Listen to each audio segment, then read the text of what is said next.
obviously, he wasn't on your little piece of paper schedule, so we had a last-minute change, and Leigh decided to step up. Leigh has always been there to step up when we needed him to, so we really appreciate you. So, all right. Oh, man. Computer set up? Yeah. You ready to go? The HDMI cable's right up there on that barrel? I go on the barrel. Yes. Okay, cool. I'm going there. Set up my computer here. So who here has seen any of Leigh's numerous other talks? All right. Yeah, you got a bunch of repeat customers here, Leigh. So I'm going to do my best to be myself. You always are. How is everyone doing today? Yeah? Oh my gosh, it's so amazing. Tavis, did you say earlier how many years of DevOps Days Rockies it has been? So this is 10 years. We started in 2015. Give it up for 10 years. A community of real intimacy, of technical teaching, of culture and problem solving and stalling while we figure out if our HTML You're plugged in. is plugged in. Now my mouse is working again, and I show my entire screen. So this is the point usually where I pull out my list of jokes. Sorry, I'm kind of really again for the jokes. That's why we've got jokes. Yeah. So we've got some fun new ones this year. Let's see. Why did Java developers wear glasses? Because they can't see sharp. Ooh, here we go. I asked ChatGPT to tell me a joke about artificial intelligence, but it said it was still learning. You good? Or you need more? Yeah, I think we're good. You good? And then is there This one should be you, Robbie. Are you getting nothing? So did you go up here? sky mirror extends and click on the southern arrow. 59 change. Yeah. Oh, Yeah, entire screen start mirroring. yeah. There you go. And then No? Robbie, am I coming through? Never fails. There it is. There we go. Now you We're go. live, friends. You are. All right. You guys are live. You got it from here, Leigh? Thanks. Yeah. All right. It's time to take some risks. Let's party. All right, let's do this. All right. Take it away, Leigh. Hey, friends. I apologize to the SREs in the room. The level of risk on this stage is about to skyrocket. I'm just gonna hit the play button here, and yeah. Okay. We're booting into a Windows 98 virtual machine. ACPI detected that I'm now at 1024 by 768. Glorious rectangle of 4 by 3 pixels. And I'm going to start maybe with capturing my mouse. Let's just go over to programs, accessories, Kate. Love this. This is one of my favorite things to do on a computer. I need a little bit of space here. Do you remember when you fell in love with a computer? What was the first time, friends? I want you to really reflect on it for a moment, because I've done a lot of thinking over the past 20 hours about when this was for me. And spending time with MS Paint, I don't know how many times I just wasted away in front of the computer, letting my imagination do sort of whatever, right? I mean, how many of you can relate to this experience, right? The toolbars, the color palette. You probably ended up like making some custom colors at some point. I think I was way too old when I learned that you could kind of do like this sort of a thing where you just like scribble and then you pick like a different color and you can start to like fill in like blocks of the scribbles and it makes really fun like little abstract shapes. It's lovely. When did you fall in love with a computer? Why? I kicked something on the floor. I think it's okay. Hopefully Robbie's not mad at me. There's another memory that I have of using old computers, and it's not a particularly good memory, but because I'm filling in, I get to subject you to Diamonds for Kids. I guess this is a game that came in a pack on a CD-ROM, and it had like a fun character on it, and you could come in here, and courtesy of the Internet Archive, you can get this CD-ROM, which is now probably like abandonware. I'm pretty sure you cannot buy this thing unless it was secondhand. And this is just glorious, glorious childhood memories for me. Right? You can even like jumpstart into some harder levels. You can tell I put a little bit of time yesterday after spending 3 hours to get this very old software to work on my M1 Mac with an ARch64 ARM architecture emulating 386 and then a single core CPU. And now I am going to change the color of my ball with this paintbrush. I'm a very happy smiley face. And if I, can navigate around, right, I can play the level on my really cool computer. And by the way, it's against the rules to go into the trap. And that is game over, except for it's a kid's game. So you get plenty of lives. So fun. Just wonderful, beautiful software. Also, do you remember how fast computers used to shut down? It's gone. It's done. It's like you just turned it off. That was amazing, right? Computers are incredible. I was in high school when I learned about fractals. Has anyone ever messed with fractals? What? So you might know some of the names of these curves, right? The first one is the Cook curve, and it makes this beautiful snowflake shape from just repeating this pattern, right? One line, 60-degree bend, another one, just like a little triangle, and then you take that same curve and you repeat it over and over again, right? Or the Sierpinski triangle, right? And there's a bunch of other fractals that are really easy to put together that appear all over nature. And I remember being in class, learning about fractals and wondering about the world around me. And this class actually was a computer science 101 class. I was very, very lucky to have anything comp sci related available to me in high school. Some of you have heard me tell parts of these stories before. The only more fortunate thing that happened to me was how wonderful the person who was teaching this class was, an incredible Vietnamese American woman by the name of Jocelyn Nguyen, who is a dear, dear friend of mine, just a terrific mentor, and somebody who really did everything that Annie was just talking about, right? They empowered networks and groups of people to collaborate with each other. And Miss Nguyen taught us Java in the most delightful way, using this thing called processing, where you can program visually with very, very few lines of code. And so this is just an example that I pulled from the internet. I actually don't even know if it's properly attributed or anything. You can tell that I'm really flying by the seat of my pants in this presentation. But that is the game of life, which is a cellular automata that you can put together with some simple rules, and it produces these beautiful visuals and teaches you about, some basic rules of how constraints externally and rule sets that organisms can follow can produce really complex behavior over generations of time. A much simpler program is this 12 lines of code that lets you draw circles anytime you hold down your mouse button, and it's just it's like MS Paint, except you wrote code to make it happen. And then you combine these two things together, the life and the drawing circles when you click your mouse, and then you get to play the ruler of a whole cellular automata system. You get to spawn life into places that it wasn't supposed to be. It's really wonderful. Computers, they're so powerful, right? What does technology promise us? Why is it so hopeful? Why is it so fun? Why did it capture us? Why did you fall in love with the computer?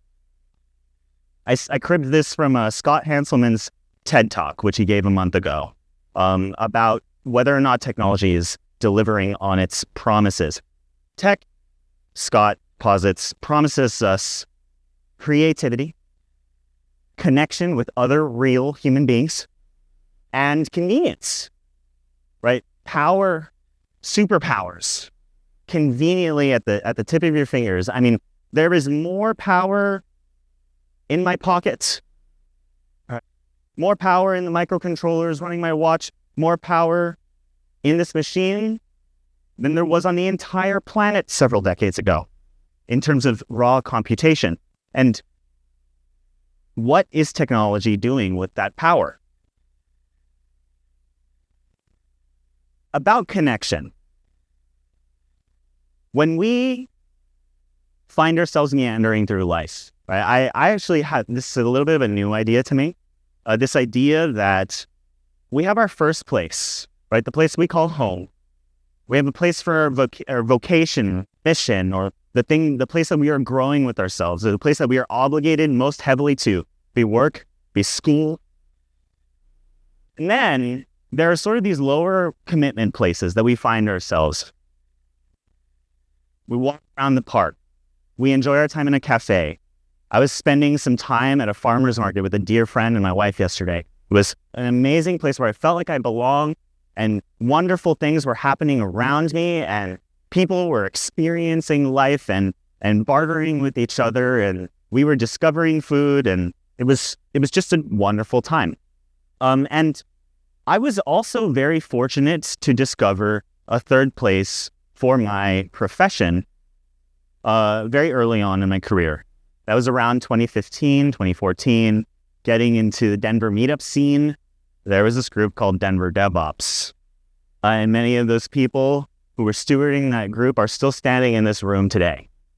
And by being around Denver DevOps and DevOps days, I realized that there were people who were way smarter than my egotistical little brain was really ready to accept. There were people doing masters of sciences in safety and human factors.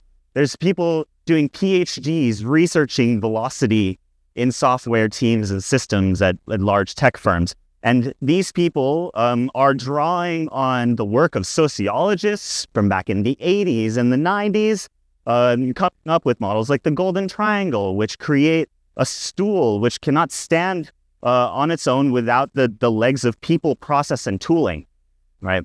We have decades of research culminating in the Dora core model, showing us the necessary capabilities and the levels of performance and how we track these capabilities to produce the sort of outcomes that we see with successful businesses, market leaders, and well-operating and satisfied software performance teams.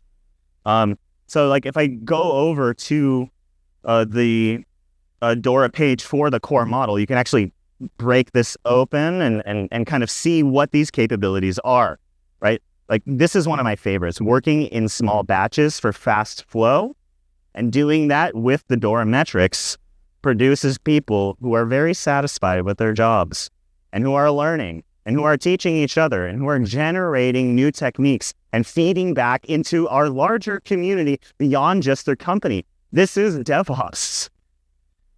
And I'm very glad to be able to come back here after what we're approaching a decade of DevOps Stays Rockies and say that this prescription, this cure is well vetted and it is working. Now, my little hypothesis here is that DevOps really is a treatment, and that we are never going to be cured of the pathology of organizing in fiefdoms and fighting against each other and hoarding resources and becoming petty and fearful and shameful. And that DevOps helps us fight these human tendencies that come out at scale with our teams or even in small teams. And so that's the really fun part, is that DevOps cannot go away. But I started learning these things as a professional amongst professionals.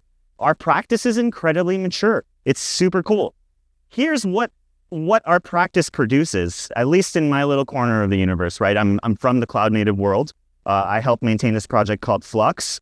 I contributed to Kubernetes a couple of times throughout the many years of Kubernetes. And you might recognize this as the CNCF landscape. Usually you see the much messier version of this picture. It literally has thousands of software projects that are a part of the landscape now if you turn on all of the checkboxes or leave it how it comes. What I'm doing is I'm filtering for the graduated projects, right? The projects who have been around, who have really demonstrated a communally gargantuan effort to the promises of stable, like, across the ecosystem adoption, the interoperability with each other. I mean, like, if you're trying to build any distributed system, if you're trying to ship any software anywhere in the world, you could use any of these components, piece them together, and have first-class technology available to you and your team, right? The possibilities are sort of endless with what you can build. And what I'm getting at is that the computers are super powerful, right? We can communally use the distributed software building blocks to create systems that are deserving of our business data, our customer data. We are able to build systems that are more secure than ever before, more performant than ever before, more beautiful and more purposeful. We can make the world better as software teams and actually feel good doing it. All of those principles are also why your 21-minute runtime on your Jenkins pipeline is totally the best that it can be, right? It's perfect. You can pry it from my dead hands. Don't look inside. It does the job, okay? So dissonance in technology choices aside, right? Not everything is perfect. Not everything that we build is perfect. But I think there's no question that when it comes to the computers that we can buy or build and the services that are available to us as technical delivery teams, that it's never really been better. But this isn't actually what I care about for today. Is it okay if I be a little bit vulnerable? Right? When I go home, back to my first place, I don't know if I'm so confident that my years of experience as a security researcher and consultant, my many fun memories hacking around with friends, my nostalgic memories and escapades on the Internet Archive to look for the old games that made our it's so beautiful. I don't know if all of those experiences add up to a diligent person with regards to my computers that I use at my home, at my first place. The computers that are in my backpack, the computers that are literally in my walls, the computer in my pocket, in hands, in my car. I'm not sure how I feel about them. And I don't know if some of you can resonate with that. So I feel like I'm pretty proud of the choices that I make at work. And I don't know if I feel so good all the time with the computers that I end up using at home. Okay, let's play a little game. We'll just do a little voting. I think honestly, regardless of like whatever you vote for on these next 3 slides, there's perfectly good reasons to pick any computer. Like, let's not shame each other for our technology choices right now. On the left is an Apple Silicon Mac, and on the right is a Framework 13. Maybe you know some things about these computers. Maybe it's kind of being made obvious by the picture, but one of these focuses on right to repair, right? Like swap the keyboard out for a German one, swap the USB 4 ports for a network jack, whatever you like. And then the other focuses on a very put together ecosystem with a very polished and specific experience. Who wants the Apple Silicon Mac? I'm using it right now, right? So I'm with you. Who wants the framework? It's a pretty sick Linux machine, right? Who has an Apple Silicon Mac and wants the framework? Also me. Cool. Anyone home automation here? Yeah, some home automation nerds. Who wants the Alexa ecosystem? Good. Who uses it? I actually have an Echo Dot at home. Yep. We don't have to raise our hands high. It's okay. Anyone familiar with Home Assistant? We have some Home Assistant nerds, right? So yeah, that's the Home Assistant Blue, which is some hardware that you can buy from Nala Casa. And also the Home Assistant Voice, I think. I really want one of those to replace my Echo Dot. I'm actually using both of these systems in my house, but it does really creep me out that, when I turn on my lights, that is logged in some trace of data inside of the Amazon cloud. Try to avoid as much of that as possible. Right? What about these computers? Anyone think of these things as computers when you step into it? We reflect on the servers that are running in these computers, the networks that they're attached to, the PID controllers that are keeping you alive constantly, the safety mechanisms. Are these computers spying on you? Who wants the Kia Ioniq, the Hyundai Ioniq 5? No? Who would take that? It's pretty sick. What about the Model 3? Yeah, pretty cool car. I've got to be honest, I don't know much about these computers. I'm not sure if either of them are more interoperable than another. I know that somebody makes an open source autopilot called the Comma 3X that runs some software called OpenPilot and SunPilot. And I think you can plug it into both of these vehicles. But between this and a 2003 Honda Civic, I'm not sure which one I want. So yeah, there's dissonance in technology choices sometimes. I was watching this talk from a really smart person named Cory Doctorow, who I guess some of my mentors in this community have been following religiously for several decades, and now I'm just becoming privy to it. That's the benefit of being around people who are smarter than you. Cory says that there's external constraints on digital businesses that keep them honest, because any business, really, if you tried to maximize it, would try to charge you infinite dollars for zero value, right? So there's got to be some constraints that make them try to deliver some value to you. And one of the first is just market competition, right? Other businesses trying to take your dollars before they do by delivering you more value. That's a great thing. We love competition. Regulation, also laws, like just making stuff like not okay for businesses to do, and maybe even requiring them to do some things. There's a small list of those kinds of things. Interoperability. This one's a really fascinating one with regard to digital businesses, because all digitization relies on the general purpose compute.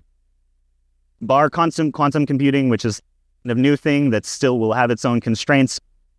We pretty much only know how to make one kind of computer. Even when I was running Windows 98 just a few moments ago, to the kind of hair-bringing risk and worry of every operations person in the room, that's a 386 architecture running on a completely different architecture through a very tall ladder of code that's jumping over the fence of emulation. And so interoperability with general purpose computers across digital businesses means that it's almost always possible for us to write software that circumvents other software, right? If you build a fence or a wall or a bridge or a port with software, you could almost certainly be sure that you can build a ladder, crane, a ship, a car, some sort of docking device, some sort of catapult to get around those mechanisms. And interoperability doesn't just work adversarially, it also creates interesting synergies, like with the cloud-native landscape and software that is all intentionally trying to work with each other in order to create an ecosystem that's more free and powerful than if they did not. Okay. And then lastly is something that I'm probably the least educated on, except for having been somebody who has been laid off by a large tech firm. But the workforce carries leverage. You see, none of digitization can occur without a means for production for that digitization and automation, right? And so us as the workers and as the people who are willing to set ethical standards and, just, I hate to use the term best practices, but, we say that all the time with each other, we sort of get to decide as well what we build, as long as, there's not too many of us who are willing to compromise our values, which not sure necessarily if we're in that sort of a state right now, but lots of people are being laid off right now. So maybe there's not enough of the scarcity of the kind of work that needs to be done. Of course, surplus is always a great place to be if the regulatory environment can keep everything in check, but it's not.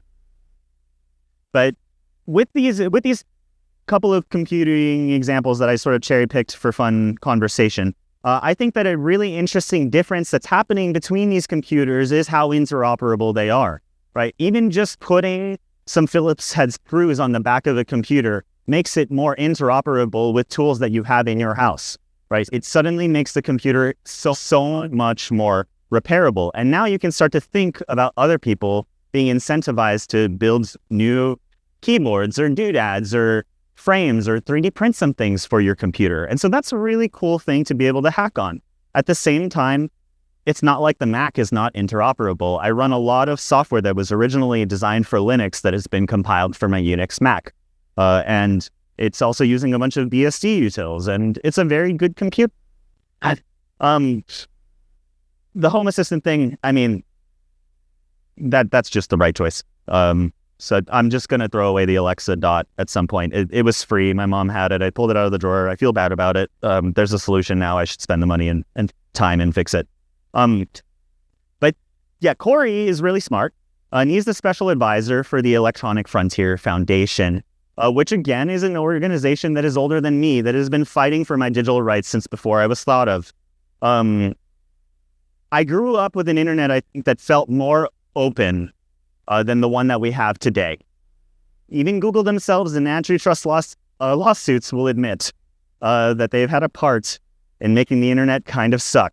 That's not a quote from them, but it is paraphrased, and you can go and look it up. It's news from last week.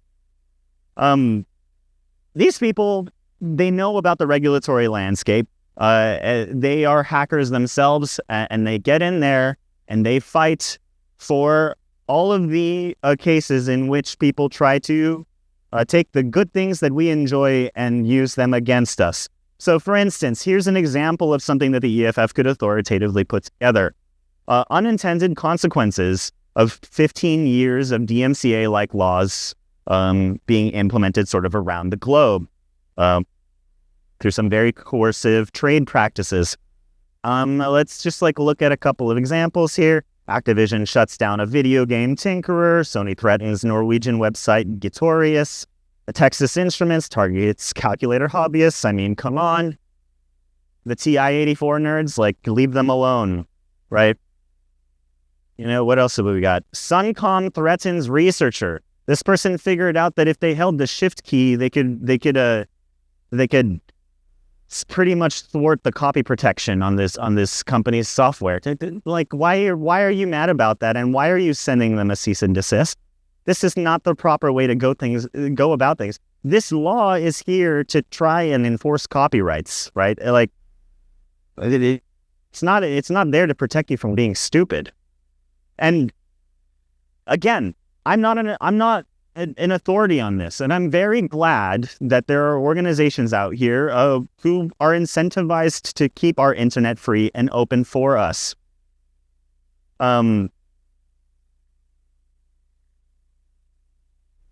Q is over there. Q, you want to say hi? He's one of my mentors with regards to digital rights, and kind of a leader in our community. Thank you for all of your contributions, Q. He showed me this thing last night called the Innovation Bargain. And there's a whole blog post about this that extends from a bunch of other people's blog posts. So it's a chain of blog posts, so a blog chain, you could say. The Innovation Bargain is something that you can think about when you're presented with a new and fantastic thing, right? And so the format kind of goes, now you can do this, awesome. You no longer have to do that, also awesome. But you'll no longer, as you use this innovation, be able to do this thing that you used to do. And also, because of the cost of the innovation, you will have to do this thing. So, a kind of trivial example of this that's not even super computer related is a highway, right? So with a highway, you can now get to where you're going so much quicker, right? The highway system will allow you to navigate large swaths of land. You'll be able to do it in ways that you've just never technologically been able to do so before. You'll no longer have to be navigating a bunch of small roads that you're going to lose your way less. You're not going to have to suffer as much. Right? It's going to be faster. You won't have to pack as much because the trips are quick.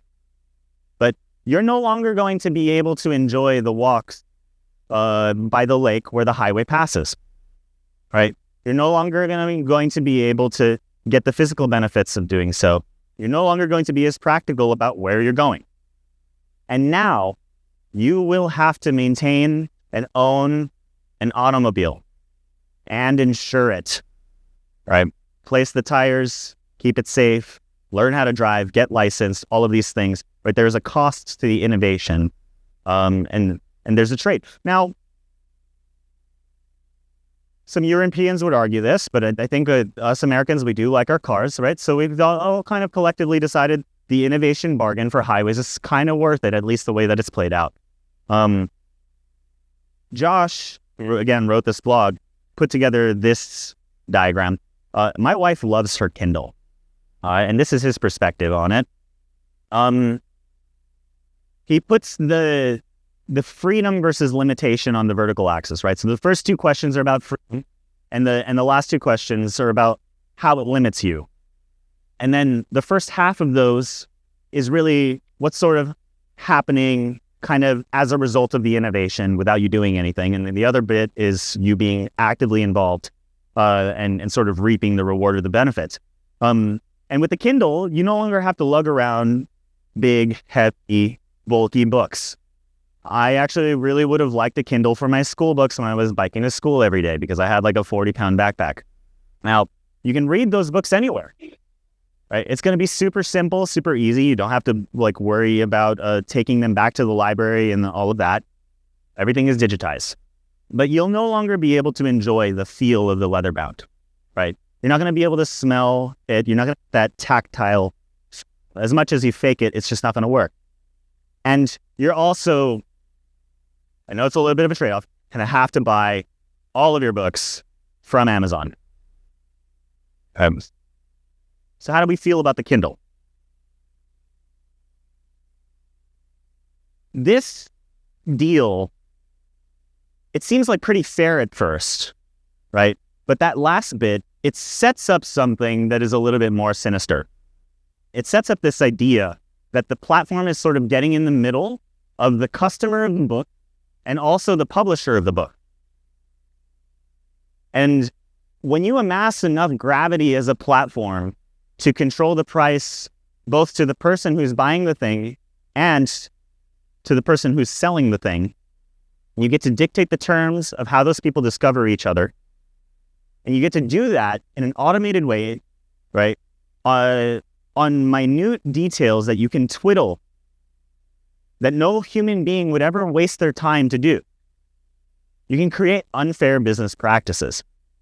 Corey Doctorow, again, smart person, calls this enshittification of platforms, which I'm going to say is a formal term. It's not my term. It has a definition. That's a definition. You set up a multifaceted market where you're selling and buying from multiple places, and then you get in there and you start leveraging your power over time to first amass a majority and then start to create dependence on both the supplier and the consumer side. And then once that dependence is established, then you start to extract more and more value for the platform itself, and it makes things worse. It enshittifies it. I want to leave you with one example of this that really bothers me, that again, I just learned about from Corey, from a recent talk that he gave at Pike about 4 months ago. And you can look this up from the Roosevelt Institute. They have an article called Uber for Nursing. how an AI-powered gig model is threatening healthcare. And if come down and kind of get the quotes, their opinion is that Wall Street's takeover of the U.S. healthcare infrastructure and Silicon Valley's introduction of gig nursing apps, of which there are like 3, of which a large percentage of nurses are now booking all of their shifts through, are a dangerous duo that is eroding our healthcare system. It's eviscerating our ability to take care of each other. Everybody in this room will need a nurse multiple times in their life. And we are making this system worse. We are reducing the quality. We're driving the prices down algorithmically. It's messed up. Let me show you what I mean by driving the prices down algorithmically. I would have never guessed that this is the way that it was done. Who would think of this? It's kind of evil. I don't know why somebody decided to build this. Their boss probably told them so, right? Okay. Gig nursing apps may determine pay by what the firm knows about how much the nurse was willing to accept for a previous assignment. Basically, they're trying to figure out if you're desperate just by what you did before. Okay, that's kind of fair. Like, it's a free market. You know, these nurses are bidding for shifts against each other, right? They get to set their prices, what they accept, like, of course, some people are going to be willing to work for less. That's just kind of how it works, right? How much they accept for for the previous assignment, how often they bid for shifts, or how credit card debt or other kinds of debt they might hold. What? Why is that in the equation? Where does that data even come from? And I started looking into how things that you would expect to be relatively private or relatively anonymous end up with very low latency and with ridiculously high accuracy being aggregated by data brokers, people that you have never had any relationship with, behind your back, and de-anonymize your exact identity, and then sold by an instantaneous API call. When somebody's trying to just get a shift for work?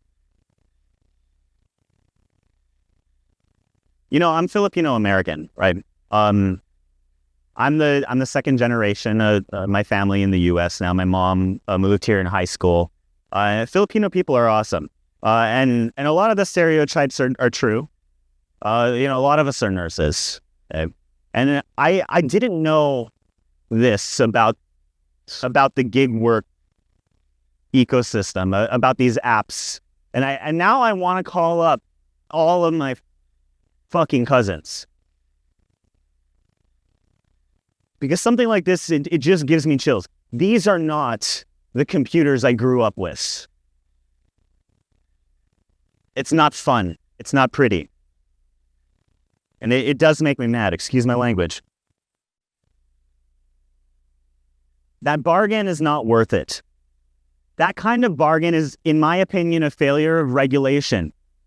These are the products of regulatory capture. People intentionally capturing our lawmakers and making them enforce regulatory preferences that will be beneficial for their large businesses over long periods of time, and at the expense of you and our families and our neighbors and everyone we care about. It's affecting the ability for us to look out for each other, to take care of each other. Now you can book all of your shifts in a single app. You'll no longer have to have an individual phone call with every shift organizer at the hospitals that you're interested in working with. It's going to be consolidated into a single marketplace. Amazing. It'll be efficient. We'll cut out the costs for everyone. This is going to be a better way of working. We're going to digitize and automate the shift marketplace of nursing and improve healthcare. You'll no longer be able to have a direct relationship with the hospitals who are actually trying to book you. And they might cancel on you when you wake up at 6 a.m. in the morning or shorten your shift, but it's going to be more efficient. You'll see the prices before and everything. And now you'll have to just sort of deal with when your shifts are kind of moving around, because now the hospitals are using this automated system to more flexibly move work to meet with the patient's dynamic demands. Healthcare is a dynamic industry, and then the costs are tough. Right? That's the innovation bargain. Seems worth it. And that's how it starts. But what Q is helping me understand, right, is that what's being messed with here is this bargain over time. If you look at the pros on top and the cons on bottom as a bargain that should be balanced, we as a community of engineers are enabling businesses to build systems that twiddle the scale ever so slightly when you don't notice it. When the lawmakers pass a new bill, right?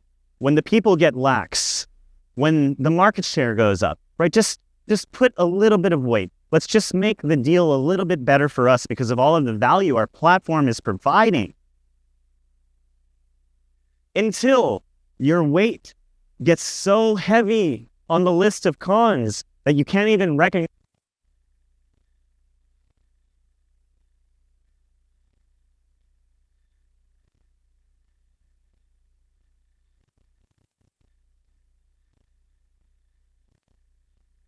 But isn't that convenient?